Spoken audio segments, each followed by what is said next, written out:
Welcome to Planetary Gig Talk, Tales of Music and Magic.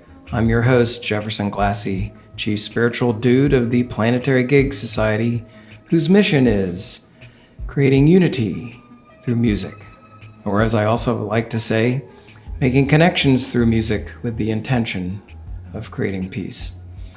And here we are today in downtown Washington, D.C. I have the very distinct pleasure of being able to talk with a musician, performer, lots of things about some topics that I didn't even know was a topic until I first met him, but Mr. Alex Sovronsky. Alex, thanks so much for taking the time today. My absolute pleasure. Thanks so much. So we got in touch because my first cousin once removed, Ellen Adair, is an actor. I think even though you're a female, they say actor now. She told me that anyway. So she's an actor, and her husband, Eric Guild, and you know them, and you've been in performances with them. The Happy Few company. That was right? one of the more recent things we've done together. But Ellen and I have known each other for since the early 2000s. We both did some actor training at Shakespeare and Company in the Berkshires, which is nice. A company that I now have worked with a lot, and also my wife and I actually moved up to that area actually after working with them for a while. So, but Ellen and I started working there together as young actors in their training department, and we became friends and have remained close ever since. Yeah, she's fabulous, and Eric is fabulous, and we were having dinner in New York a few weeks ago, a month ago, whatever it was. And Eric said, because we were talking about the podcast, and he said, man, you've got to meet Alex because he's really into some stuff that you're going to want to hear about. Oh, that's sweet. And the way that you've kind of described it a bit is how Shakespeare used music. Yeah. I've been doing classes and teaching workshops on the subject for about 6 years or so now at various places around the country. But I just, as an actor, composer, and musician myself, I was always fascinated by, whenever I do Shakespeare, there's always so much music in the plays, and I was always wondering, as a playwright, what was he trying to accomplish with that? So I kind of jumped down that rabbit hole and found a bunch of useful information that I found has been really helpful for directors, actors, performers, dramaturgs, all sorts of people that are actually performing Shakespeare rather than just writing about it. For people that are actually doing it, a lot of information that can help activate the music and understand, as I call, what the dramatic function of the music was in terms of how it was meant to affect and connect with the audience. Oh my God. So when I heard about that, I just thought, that's crazy. I mean, I didn't even realize, kind of, because I'm not a Shakespeare guy, classical music guy. I didn't even really know there was a lot of music with Shakespeare. So yeah. Can't wait to talk about that. But absolutely, I do want to ask, where did music come from, in your life? When did music tap you on the shoulder? Were you, 3 years old, 10 years old? Did a violin drop out of the sky? I mean, what happened? What was your musical trajectory? Well, I was lucky enough to grow up in a very musical household. My mother is an amateur pianist, and my dad and her always had music in the house. And my dad had played stand-up bass when he was younger, and played a little bit of folk guitar. And so music was always something they appreciated and loved, but neither one of them ever made a career out of it, but they both did it for their own enjoyment. Mm-hmm. So I grew up in a house surrounded with classical music and opera, and I grew up with a lot of that. My mother had one of her best friends, who's my godmother, was an opera singer and opera teacher in New York, so we'd go to the opera a lot, go to the ballet and all that stuff. I grew up on Long Island, so it was close enough to New York that we would go in often and see a lot of great stuff. So I grew up surrounded by that. And then when I was like 2 or so, I saw Yitzhak Perlman, the great classical violinist, on Sesame Street. No way. Yeah, and I immediately was drawn to it, or at least so my mother tells me. I don't remember this, but I was very drawn to it, and I was indicating that I wanted to learn that, and she kind of brushed it off for a while. Said, well, he's 2. What does he know? You're not going to do everything a 2-year-old asks you to do, rightfully so. But after a lot of months, many months, insisting on it and asking for it, she relented. With the support and encouragement of my godmother, who's the opera singer that I mentioned. And they looked into getting me Suzuki violin lessons. Oh. And I started that when I was about 3. with some private teachers on Long Island who are still very, very close family friends. And my mother actually still plays piano for their group classes. It's Long Island Suzuki Strings, and it's run by Tal and Joe Shifter. And Joe was my first violin teacher, and Tal took over when I got to the more advanced books. Tal's the son, Joe's the mother. And they've remained very, very close friends ever since. My mom still plays for them every Friday. They live in Connecticut now, and she drives down to Long Island and plays for them. So music was not only an important part of my life as a student, but also it's the people that taught me music my family they've become honorary family members, as it were, so. Yeah, that's fabulous. That's a real musical family, and wild, because I was just inquiring. I talked with a mother the other day who has a 6-year-old and a 4-year-old, and they're taking Suzuki violin. Yeah. And it's remarkable. She says her son will stand up and perform for 50 or 100 people, no problem. It's pretty great, especially when you consider that one of like the fears that most people deal with is like a fear of public speaking or singing in public, that getting kids involved in music, especially Suzuki, which engages your ear training, right, and also sight reading at the same time, so that you're learning both of these skills.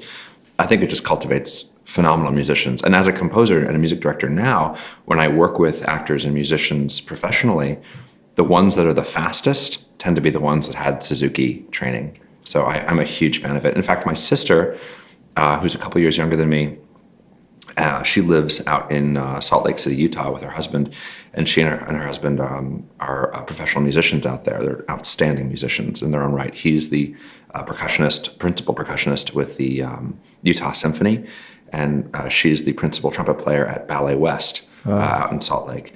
And she subs with the symphony as well. And she just became one of only a handful of Suzuki trumpet teachers in America.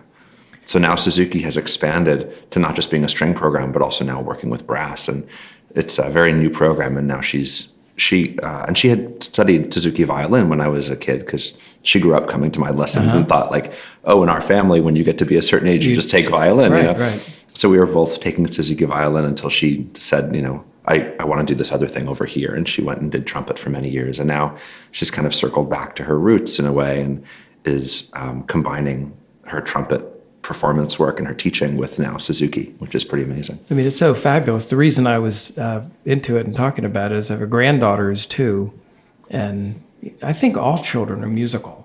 Oh, no question. But, a lot of us kind of lose it. We don't pay attention. We go in the real world, blah, blah, blah. But so that's something certainly I want to keep checking out more as a Suzuki. So, but you started very young, then I guess you, as you were saying, you took lessons, but did you get in bands, orchestras? I mean, what happened after you were 2? Yeah, not much. Well, yeah, I started taking private violin lessons, and I was always the kid in elementary school and middle school that would come home from school and practice for an hour or 2 a day. That was kind of my life for a long time. And I liked it a lot. It was very much self-imposed. It wasn't like, I know a lot of friends of mine have the story of the parent that said, you're going to learn this instrument, and it became like a burden. I always wanted it. I think there was one time where I pushed back, and my mom said, fine, you don't get to practice then. You don't get to touch your instrument. If you're not going to play and practice your work, then you don't get to even, mess around with it. And of course, within like cutting off your arm. Well, within a few days, I said, I may not like practicing very much, but I really like messing around on the instrument. And I immediately relented and, got back into it, no problem. So it's always been something I've really, really loved and been passionate about. But I started playing in school orchestras. When I was in elementary school, they had an orchestra there. When I was in 5th grade, I wound up taking private lessons on flute, and I picked up that instrument. And then when I got into middle school and high school, I continued playing in orchestras and mainly focusing on violin rather than flute. Flute kind of took a backseat for a while. Although it's become something I've used more now as a professional musician. It's been like that training has been really helpful. As a wind player, it's helped me expand to other wind instruments as well, as I continue to teach myself all these instruments as I need and want. But I just kind of did orchestras, and I would play in school orchestras, and also outside of school, I played in like all county, all Eastern, all national, those types of orchestras that they have in the Northeast. Where it's like a bunch of school students from the area got together and create this kind of super group, so to speak, of like student musicians. And I also played with a group in Long Island. It's a wonderful organization called the Children's Orchestra Society. It's run by Yu Chang Ma and Michael Dadap, who are two phenomenal musicians. Yu Chang is actually Yo-Yo Ma's sister, and she's a brilliant viola player and teacher and a doctor. She's incredible. And she and her husband, Michael, who's the conductor and music director of the program, they created this orchestra society for children in Long Island that my sister and I played with, and they performed all over New York at Tillis Center and in Long Island. I think we did a concert there, if I remember correctly. We also performed at like Lincoln Center in New York City and all sorts of places with a lot of really distinguished soloists. And that was an opportunity to kind of play with other, not that I would group myself in this, but the other musicians in the orchestra were certainly exceptional musicians. So it was the best of the best, I really found. It was a really astounding group. So, yeah. And so you just, when you went to high school, college, but then you just stayed on the music. Well, I thought I was going to. When I went to undergrad, I went to a school because I didn't know what the hell I wanted to do. I was in high school. I had been bitten by the theater bug a bit more seriously. I'd always done theater. I always liked dressing up and escaping into a character or performing plays, and I always enjoyed that. But they felt like two separate worlds. It felt like my interest was in theater, and then my interest was also in music, and never the twain shall meet. And when I got to high school is when I discovered Shakespeare, and suddenly I realized every Shakespeare play, there's music involved in some capacity, some more than others, but there's always minstrels under balconies and roving musicians. Yeah, and suddenly my skill as a musician suddenly could be brought on stage, which is something I'd never experienced before. So when I went to undergrad, when I was applying for schools, I didn't know if that was something that I could do, because it's so specialized. I didn't want to say like, all I want to do is be a Shakespeare musician, which is oddly what a bulk of my professional career has been. Huh. But at the time, I didn't think that was a thing you could just want to do or try to do. There's no degree in Shakespeare music for actors or whatever. So I went to a program that allowed me to study theater and English and music all equally. And when I got out of that program, I had kind of continued to separate my interests. I'd done like classical violin and performed with the undergraduate orchestras and chamber ensembles, and then I'd also been a theater director and a theater performer and kind of doing these two separate career paths. And then as soon as I got into the professional world, after I graduated my undergraduate program, when I got to New York, I was constantly being cast, and still am, as an actor-musician. So suddenly combining all these skills. That's fabulous. And that's been like the most useful part of my entire career, has been having these two skills that for years I didn't know would be helpful together. Yeah. But of course, when I got to New York in the early 2000s, and I started working professionally, and not that this is a brand new idea, but certainly there's been a large interest in the actor-musician type of show, with John Doyle's productions of musicals like Sweeney Todd and Company and things like that. And then also the musical Once and all sorts of things like that are using actor musicians in not necessarily new ways, but certainly it's revitalized and kind of reintroduced that to a more mainstream audience. And that's been really exciting. Yeah, and that's your career. That's your that's life my bag, now, basically. And you're having a blast. It sounds like. I mean that, but also really also focusing on my work as a composer and writing music that then I would perform on stage. So, and my focus also. I mean, I am a musical theater performer. I'm a singer.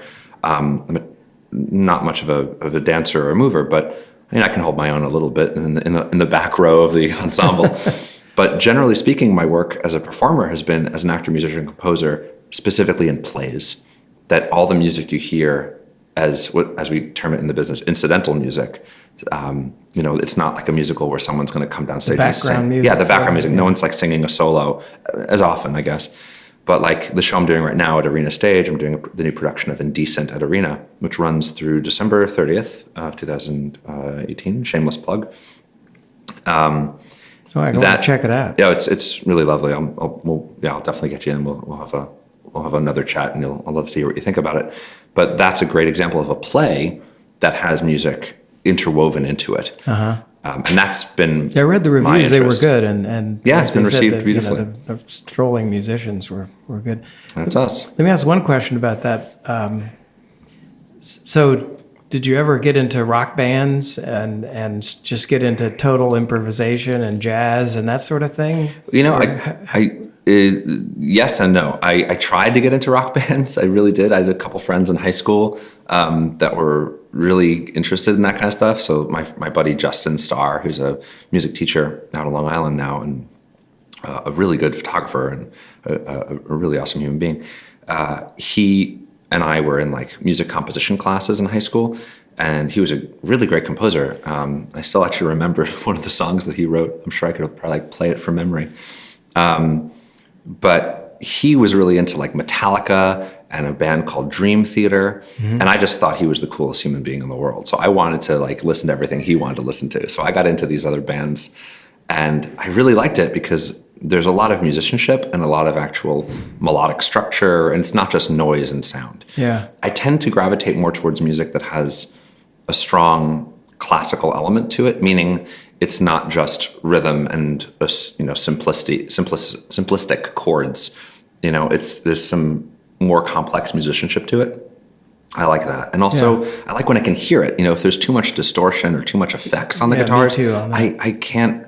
It's like a wall for me. It's not something that affects me in a positive way. It really makes me feel like I'm listening to music underwater. Like I want to get it clear. I want to hear it. So I've always been attracted to acoustic stuff, which is me too. So I try to get into that world, and I can appreciate it to a certain extent, but there's, much heavier metal bands and things like that I just are not my cup of tea. But I got into improvisation a lot because I would want to play certain types of music, like Irish fiddle music and things like that, right? And at the time I was interested in it, I'm sure I could have figured out to buy an Irish fiddle book or something, but I just, for whatever reason, didn't think about it. So I would get these CDs of like Eileen Ivers, who was the famous violinist from Riverdance. Mm-hmm. And I would listen to her, and because of my Suzuki training, I could play things by ear. I would try to figure out what she was playing, and I would try to mimic it. So I got really good at listening to music and then playing it back, and then also kind of creating my own spin on it. Like that she would play one lick and I would kind of embellish it. And then suddenly you're improvising, That's what we want to do. Yeah. And you go in stages. And then, before long I was, inserting music in the breaks, there'd be a couple bar abreast of, percussion solo or whatever. In the harmonica world, we call those fills. Yeah, exactly. So I got good at doing fills alone in my room with like a recording playing, And then I got bold enough when I was in New York, and when I started working in New York City, I got bold enough to start to go to these like jam sessions, like once or twice a week, these bluegrass sessions, Irish fiddle sessions, or Irish music sessions. I'd bring my violin and I would just sit in and play as simply as I could, or sometimes as boldly as I wanted, and I got pretty good at it. And that helped me also really become a better composer, because it means, especially in the theater world, I think one of the things that makes me unique, and one of the reasons why I am able to have a living doing what I love, is that I can work really, really, really fast. So when a composer is in the room, generally speaking, if a director is talking to a composer and says, you know what, this piece of music doesn't really work, can we try something new? The composer, most of the time, not always, but most of the time, will have to go, great, let me go home and write something else, and I'll bring something in tomorrow. Or, there's a turnaround period. Yeah. And for me, I can, because of my improvisational skills, I can go really fast. And the director says, we want something different. And I go, great, how about this? And I can just write on the spot. Nice, that's so great. So I think it's that kind of speed that I wouldn't have if it wasn't for those improvisational sessions, and kind of getting into that world of, you may not even know the song you're playing along to. You may be, and that's the other thing, right. is, sometimes in a lot of those bluegrass and fiddle sessions, I didn't know that. I didn't grow up with that music. So I was listening in and playing on songs that I didn't know where the song was headed. I didn't have a roadmap. I didn't have a chart in front of me. I was just listening, and I got really good at predicting where's the song going to go, or how sensitive can I be to follow the singer or follow the lead player, that when they're going to do a change, I can kind of see it in their body or see it in their eyes, or, kind of follow those cues. And I think that and those things are really helpful when you're an onstage musician. If I'm playing along on stage and an actor misses a line, and suddenly the amount of music that you're trying to create is going to be different. Yeah. So being changeable, and kind of not letting the live element throw you is super important for theater. Yeah, because I have heard of, or people have said, or whatever, a lot of classically trained musicians, that's what they do, is they read and they play. Exactly, and yeah. If you want them to improvise, they just can't. Yeah, sometimes. And then there are other players that I find that are brilliant improvisation players and great at just kind of rolling with it. And then I hand them a chart and they don't know what to do. So it goes both ways. But I think, I say this a lot when I music direct, is that I think music is like a room that everyone can come in and play. And it doesn't matter how you get in the room. Some people walk in the room through the door of conservatory training with sheet music. Right. Some people walk in the door of, I spent a lot of time alone in my room, listening to records and got really good at improv. Some people walk into the room through the door of, just pure skill and intuition. It doesn't matter how you get in the room, just get in the room, because once we're there, we can all play. And I think it's sometimes my job as a music director to find out how people walk in the room and to adjust my music and my process to making sure that they feel taken care of. So some musicians, I can give them sheet music written out in normal notation and they feel comfortable. Some people need like a chord chart with just the changes. Some people need lead sheets. Some people just want the lyrics. They can follow along with the vocals. Some people just want the rhythms. How about that? Everybody's different. Exactly. And I think, I know, right? What an idea. But I think it's important because I meet so many musicians that feel less than because they can't read or because they can't improvise. And it's amazing how much I find that the musicians that are tremendous players, regardless of how they get in the room, they're all really good players. But not always, but very often I find that they feel less than because they're focusing on the thing they don't know. Yeah. So I think for me, it's important to come to them with support and saying like, how do you best learn? Let me write for that. Let me prepare for that. Yeah, being a musician it's sort of hard. There's a lot that goes into it. Oh my God, yeah. Yeah. Well, let me ask about this topic of yours, Shakespeare and music. I mean, Oh boy. there's a Shakespeare. Again, I said I'm kind of not a Shakespeare guy. I've read please. some. I've been to some plays. He's amazing what he did, obviously. But I didn't, and I remembered now that he'd have musicians, strolling by or under the tower or whatever. Mm-hmm. But I never focused on that at all. Yeah, very few people ever have. I mean, what is Shakespeare? How is he doing? He's telling these stories. People are familiar with those, but how does the music complement it? What is he doing? Yeah, sure. So it's basically before Shakespeare was on the scene. There's always been music in the plays because that was there was no recorded sounds. That's your sound design. That's your a bulk of the design element. There's no lighting instruments. We're talking Elizabethan England, so there's no lighting. The shows are performed during the day in broad daylight. There's very little sets. And there's very little costumes. Costumes are really the one thing they can do, but it's a lot of that was stuff that was used to indicate character rather than like an artistic choice. You know what I mean? It was more just, if I'm a king, I'm going to wear something fancy, that kind of stuff. Or if I'm a soldier, I'll wear some armor. Right. It was more just to tell the basic story. There's no costume designer is the point. It's all actor driven. There's no director present. It's theater being created by actors for actors. So music's the one element that is really like a design element. And before Shakespeare, whenever music's used, there would be professional musicians that would come on stage, play the music, and then leave. They didn't have character names. They didn't have any type of interaction with the characters apart from just being told to play and then told to, leave. And when Shakespeare starts writing, he starts creating these characters that have a point of view that are actor musicians. And they start coming in and talking and having lines and having points of view, so that by the end of Shakespeare's career, when he's writing plays like Winter's Tale or The Tempest and things like that, there's the later plays have these fully fleshed out characters that are also large singing or music roles. And it's an incredible journey. Like the journey of the actor musician in Shakespeare is one that is a whole book on itself. But that's what really got me hooked in the beginning, because I said, oh, I'm one of those. I'm someone with a lot of music training, and I can also act and hold my own with text and, acting work. I said, I can play those roles. I can do that. And then I started doing the roles. And whenever we'd be in rehearsal, the director would go, great, and now here's just when the music happens. And they would just kind of skip over it. And then they would dive into all of the monologues and the scene work. Right. And it was as if the music was just something that... Background. Yeah, it was background. It was less than in some way. And that was a little bit, I don't know, I got a little offended. That's like, that's my bag. That's what I do. Like, why isn't there more there?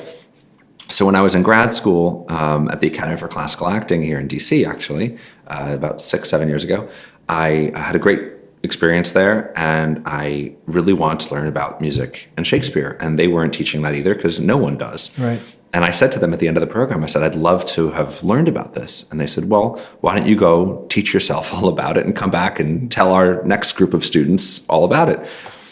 So I did, and I went out and I read all the books I could find on Shakespeare and music, of which there are a good number, but they all focus on one of two points of focus, which is either the original tunes, like trying to get as close as we can to what the music sounded like or what it was, or like how the music, like the actual instrumentation or who played what and all that kind of. And neither one of those things is helpful for me as an actor, because if my director says we want to do a rock version of Twelfth Night, it doesn't matter what the original tune was or what if it was originally played on a lute or a sackbut or whatever. That's not helpful as an actor. That's not information that will fuel my performance. I was more interested in, as a writer, what was Shakespeare trying to accomplish that he felt with that the music? Yeah, what was like? What role did the music have? Yeah, why is it there? Because in Shakespeare, everything has a reason. When you're an actor, you're looking at the text and unpacking it. It's like a treasure hunt, and you're looking at it and going, "Oh, I wonder why he used this word or this spelling or this punctuation, or why is the rhythm as it is?" Or look, there's so much to really unpack, and I figured a writer like that is not going to just casually throw music around. That's got to be a really distinct choice. Yeah. So when I started looking at that from the point of view of an actor and a musician, I found that the tunes are a couple different categories. Sometimes they're music that the audience would have known, in which case, when you're dealing with Shakespeare, it's a period of history where there's no fourth wall. There's no imaginary separation between the actor and the audience. The actors were very much aware of the audience and could actually talk directly to them. And the audience was kind of encouraged in a certain way to respond back, that actors on stage would ask questions to the audience. And the audience, there was a real dialogue. It felt like we're all in the same room. It felt more like someone giving a presentation at a conference rather than a movie. Does that make sense? Yes. That if someone doesn't agree with you, they can say, boo or whatever, that there was interaction there. And sometimes the music was there and the music would be used to get the audience involved. Because in that kind of a theatrical environment, if a writer makes a choice to use a song that is popular, that the audience definitely knows, you're involving. You're asking for involvement. He wants them tapping their feet a little, or singing along, or making a ruckus, right? Yeah. And when I look at music that way, then every instance that occurs, like there's one of the plays, Twelfth Night, the characters are singing a bunch of drinking songs, and I'm thinking to myself, what would happen if the audience was all singing along? And what would happen is that we'd create a bigger ruckus. Yeah. And the next moment of the play, there's a character that comes on and tells everyone to shut up. And how exciting is that if instead of just having to tell 3 or 4 characters on stage to be quiet, suddenly that actor has to tell the entire audience to be quiet. And that unifies the actors. That suddenly this one character that just told us all to be quiet, now everyone in the room is annoyed at him, as opposed to just the characters on stage, And of course, as the play as you would expect, in that play, then that character leaves, and then all of us that were having fun, including the characters on stage, they all turn to the audience and go, he ruined our fun, let's get revenge on him. Yeah. And suddenly, if the audience was part of that fun, then we're complicit in the act of revenge, and we're complicit in that attempt to get back at this guy that ruined our fun. So getting the audience involved only helps the story further. And then there's other moments in the same play where Shakespeare will use a song the audience knows again, but then mess with the words.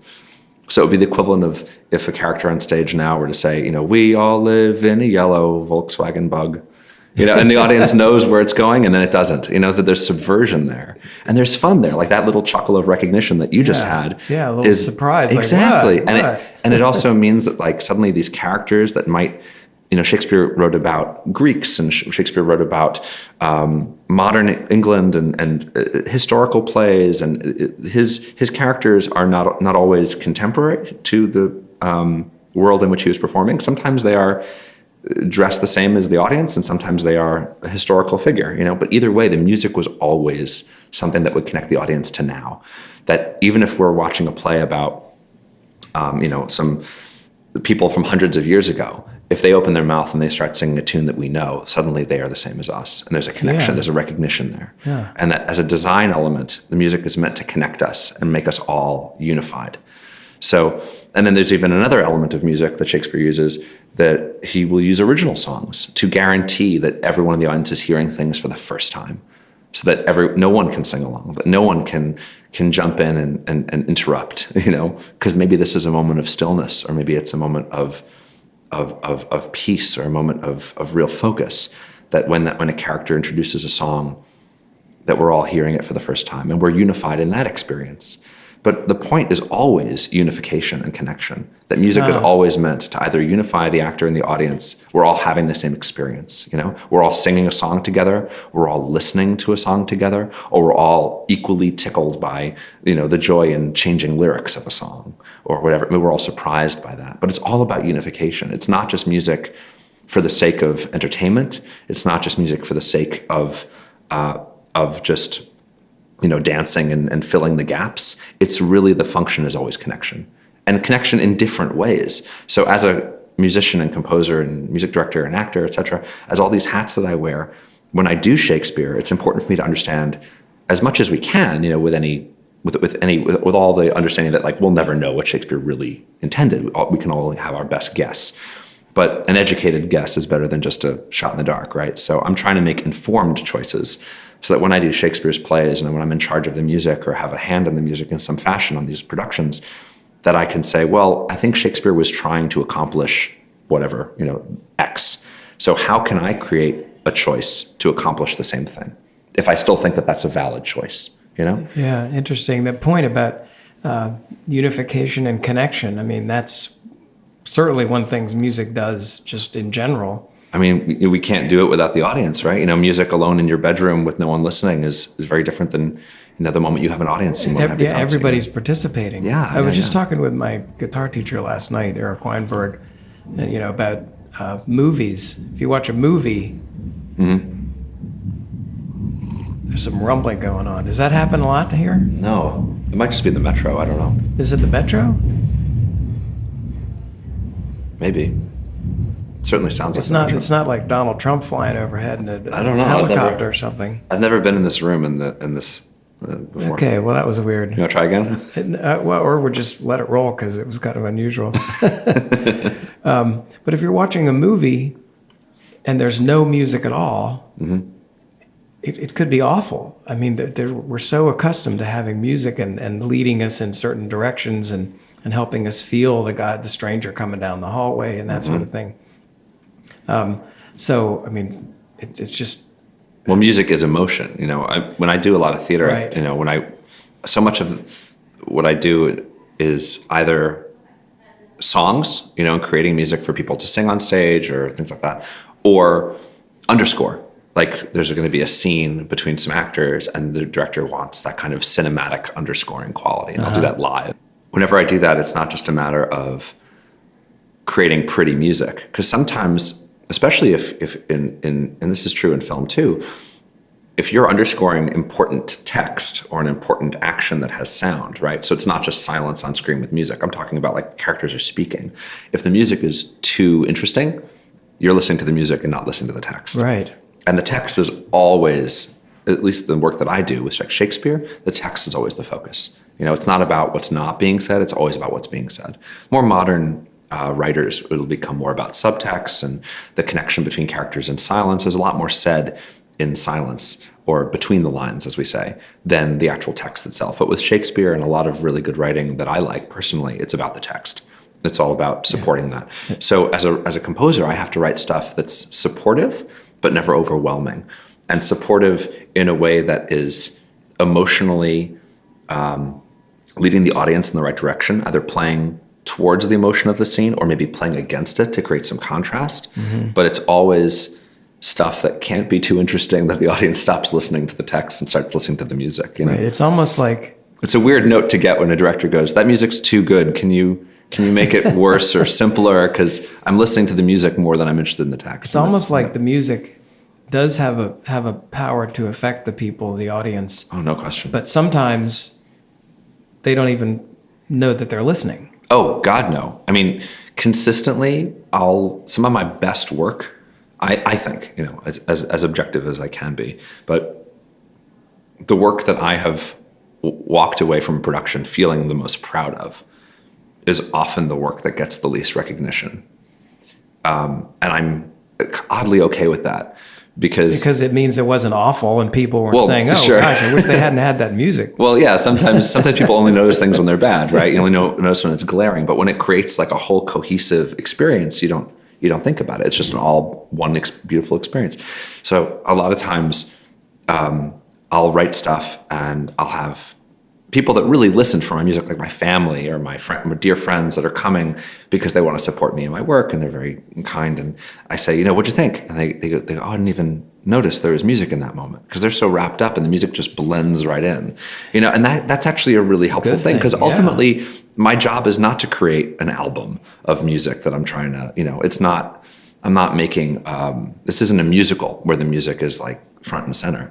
This is plays with music where the music is all in service of the play. So the function is to support. Yeah. Unifying the actors, the theme, the text, the meaning with the audience. So if the music is standing out in a way where you notice it and it takes you away from the story, then it's not doing its job. Right. I mean, there's certainly moments in the story where the music becomes front and center. Like in Shakespeare, there's characters that sing songs, and then you want to focus on the music. Dun, dun, dun, yeah, things like that like where the music is allowed to creep up and be a bit more of a focus.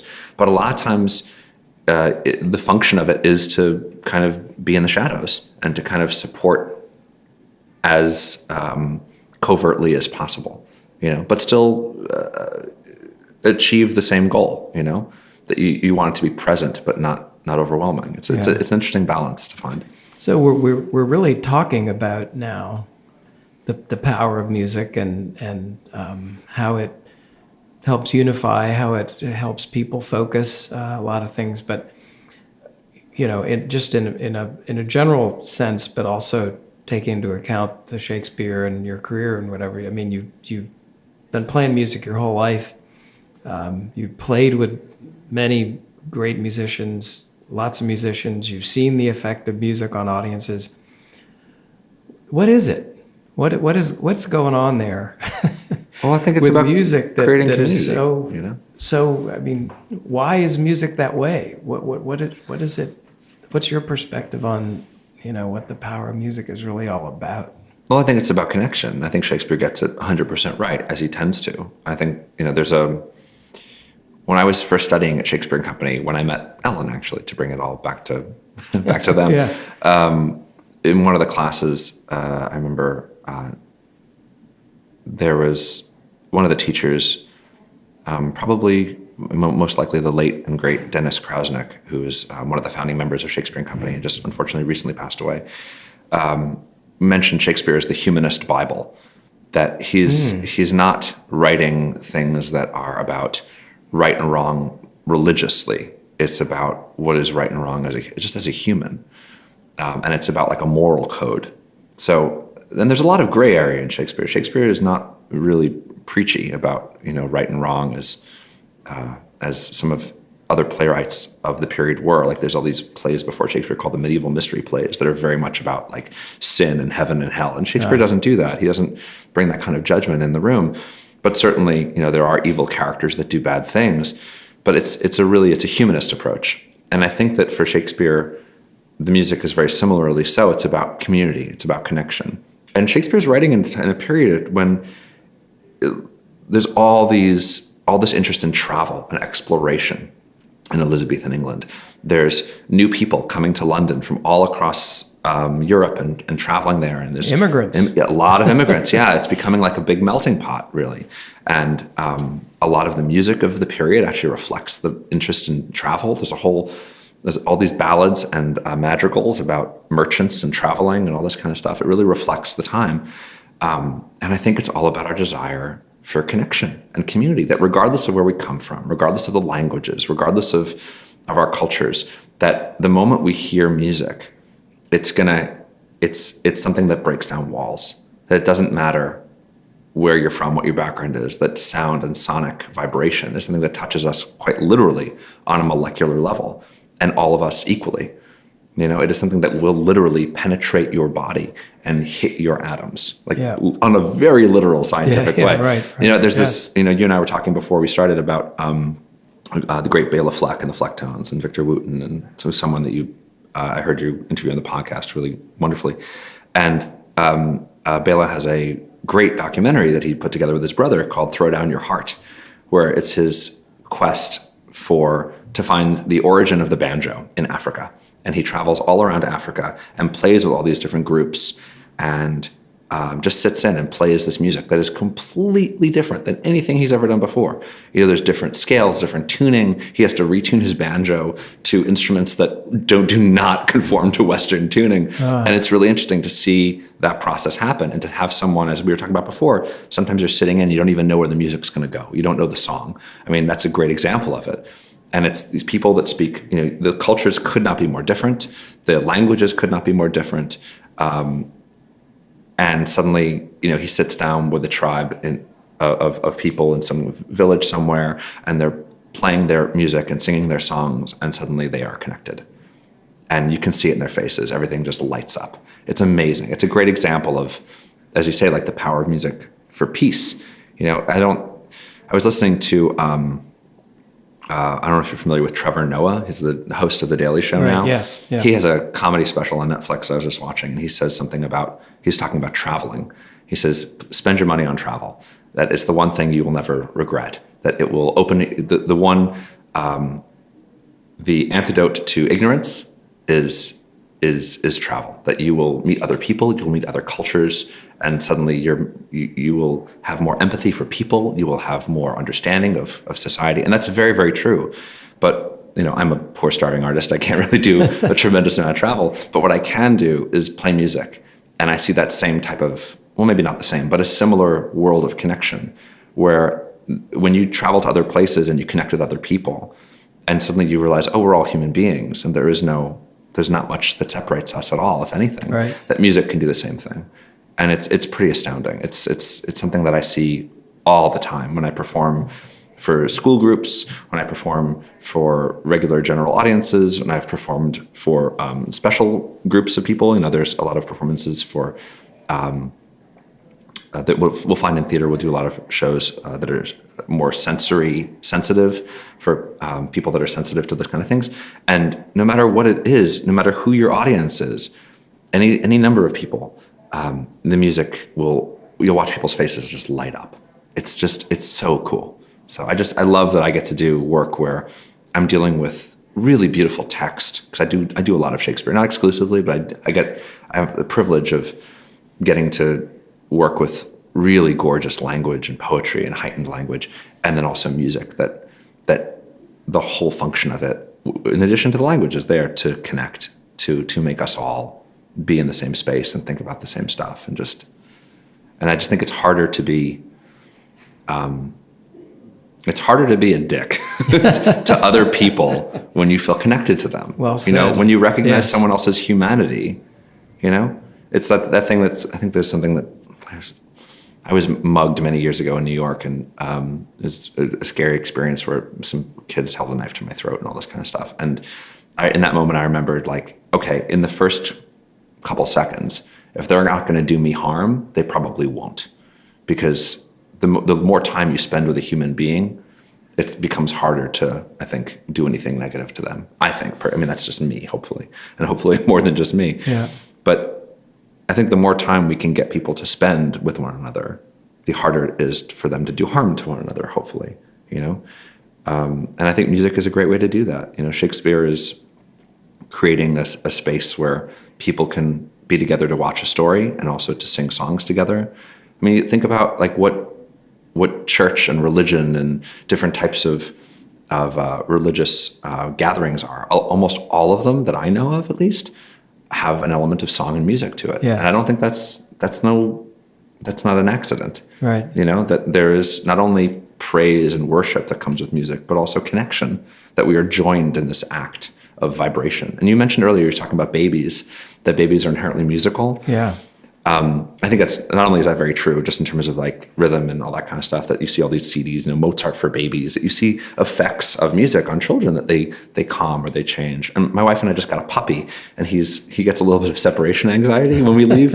Like he starts, you know, making a little bit of barking and whimpering, which he normally doesn't do. He's a very quiet dog. And suddenly we leave the house and we hear him whimpering and barking behind the door. So we started putting on some like light classical music, and it really helped. So music will help even animals, you know, it's something that is like I said, vibration that affects us on a molecular level as human beings, as creatures, as animals, as mammals. But one of the things that I've noticed also talking about babies is the acting work that I did, that I've been trained in, is an approach. One of the various approaches that I have in my toolkit is something called Linklater training, which is a type of vocal work and breath work. And there's a thing that they do in that training called belly breathing, or breathing through your diaphragm and breathing with your belly, which is basically hard for a lot of adults to do, because we're told and we're conditioned by society to we want to all have like flat bellies and like abs, so we don't push our bellies out. Yeah. But actually we have more space in our bellies and our diaphragms. When we breathe, if we expand our bellies, it's actually we have more power and more support for our voices to sing and project words and text. I learned a little bit about that in playing great. harmonica too. Yeah, you need that support. You need to breathe breathe down, right? So a lot of people I work with, even actors, it's hard for them. And the easiest way to connect someone to getting used to that and doing that again is to have them lie on their back and breathe, because naturally your body will breathe into its belly when you're on your back, and as opposed to your chest. And babies all do that naturally. So they call it baby breath, because as babies, you said, like, you know, we're inherently musical. Well, we also inherently breathe correctly, you know. And there's all these things that happen as we get older that we're told to, you know, babies want to make noise and rattle and shake and make sound and experience the world through sound. We're told to be quiet, exactly. Yeah. We're told to be quiet. We're told to sit up straight. We're told to, you know, suck your belly in. That's not pretty. And suddenly we are conditioned to change everything that we want to do naturally. And then we spend so much money talking to professionals trying to get back to what we used to be, you know, talking to all these people saying, teach me how to breathe with my belly, teach me how to make noise, teach me how to be free with my voice. You know, as I said, like the biggest fear is public speaking, and babies aren't afraid of making a racket, you know? So we really do this weird backwards movement, you know, we start as this really wonderful bundle of sound and joy and perfect harmony. And then we're told to dampen all that. I know. I've been through it. Alex, you've talked about so many really profound things. I mean, this is really so cool and interesting. Oh, thanks. I'm glad you like it. But I think it's really cool stuff. Yeah, me too. I usually do ask, well, you know, given the power of music, given the state of affairs in our world, what can we do? You know, we've got our little Planetary Gig Society trying to, you know, do some podcasts and put some stuff out there. There's a lot of people doing things, and you've actually you've answered the question of what we can do in some ways, you know, more connection, more travel. But I'm just wondering if you have any other thoughts about that, because somehow I think we can get it. We can, as one guy I interviewed, I think it was Zig Weiler, said, why didn't everybody just get hip to the party? You know? Yeah, it's harder than it seems, and also so much easier than it needs to be. Right. One thing that I really have struggled with the last 2 years, quite frankly, to be perfectly frank, since this administration has started, is feeling, and less so now, but I've gone through a lot of periods of feeling fairly useless, because I want to be out in the street screaming and protesting and making my voice heard. And instead, with my skills and what I do, I'm in a lot of dark theaters telling stories. And sometimes that can be very frustrating for me. But what I've discovered through years of doing this, and especially the last 2 years, where I've confided in many other artists my frustration, and, you know, in moments of real darkness, saying, I think I should quit this job because there are things happening in the world where I need to be out making my voice heard, and instead I'm preaching to the choir, so to speak. Because the people that are coming to see a lot of the shows are people that already agree with your message sometimes. Like Indecent, for instance, is this incredible play that deals with LGBTQ issues, that deals with censorship laws, that deals with Jewish identity and persecution and a whole host of things, and immigration, a whole host of things that are incredibly relevant right now. Yeah. And chances are people that are coming to see that show are probably not people that aren't already agreeing with that message of unity and acceptance. But I have to believe that there are people that are coming to the theater that don't know what they're coming to see, that are coming just because they have a subscription, or coming because a friend said, hey, I've got an extra ticket, why don't you come to the theater? It's, cheap and fun, and what else are you gonna do with your time? It's a nice alternative to Netflix. And that we're changing some people's minds, that we're not always preaching to the choir. And I have to believe that. So I think in terms of what can I do, what can we do? I think find theater, find music that affects you, and share it with people. Because ultimately it's not enough for us to just say, this makes me feel good because it agrees with everything I agree with. I'm gonna go just sit in my bubble and feel like I'm being coddled and reassured. And like saying, oh yes, the things you believe, other people believe it too. It's not enough to just kind of be insular like that. I think we need to also say to people, hey, I know that you may be on the other side of this aisle, but why don't you come to the theater with me? See what this is about.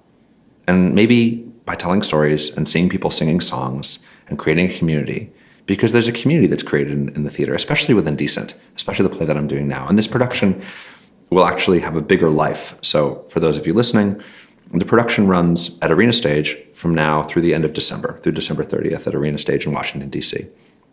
Then for the month of part of January and part of February, it's going to be going to Kansas City Repertory Theater in Kansas City. And then the last week of February and all of March in 2019, it's going to be back on the East Coast in Baltimore at Baltimore Center Stage. So if you're listening to this and you want to come check it out, and it does have a longer life than just December in DC. It's moving around. And it's also a play that's being done across the country. And we're not the only production of this play, and it won't be. But it's an important play. And I'd encourage you to come check it out, because it's a great example of theater that has a blend of music and good, really important storytelling and text, but also has a lot to say and to reflect on what's going on now. And it's a play that is about these theater makers between 1905 and the 1920s or so, 1930s, that made a piece of theater that changed art and America for a long time. Wow. It's about the first lesbian kiss on stage on Broadway in 1923, and how the production was shut down for obscenity and indecency. And it's an incredible story. But every night when we walk on stage, the show starts with some music, and then it begins with a song, with a Yiddish klezmer song called Alle Brüder, which means all brothers. We are all connected, we're all brothers.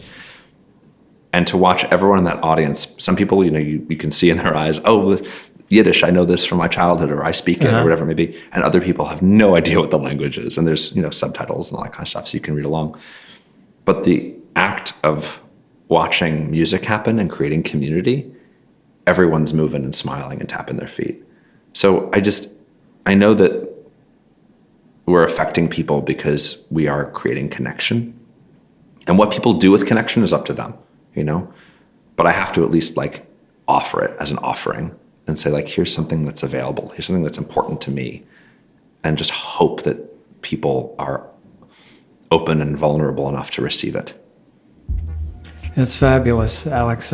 Really appreciate it. Thanks for taking the time. I think what you're saying, that's kind of what we're trying in different ways, maybe expressing differently, but sharing those healing vibrations, those connecting vibrations, the community that we have with the kind of the intention and the goal that we're not just sitting in our rooms or sitting in a dark theater, but we're actually making a difference. Yeah, make a joyful noise. Yeah, absolutely. All right, Alex Sovronsky, thanks so much. Really appreciate it, and I'm going to have to go check out that play. Yeah, please do. All right, thank you.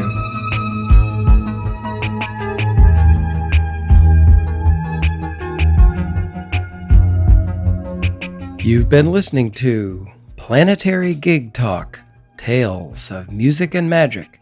I'm your host, Jefferson Glassy, Chief Spiritual Dude of the Planetary Gig Society.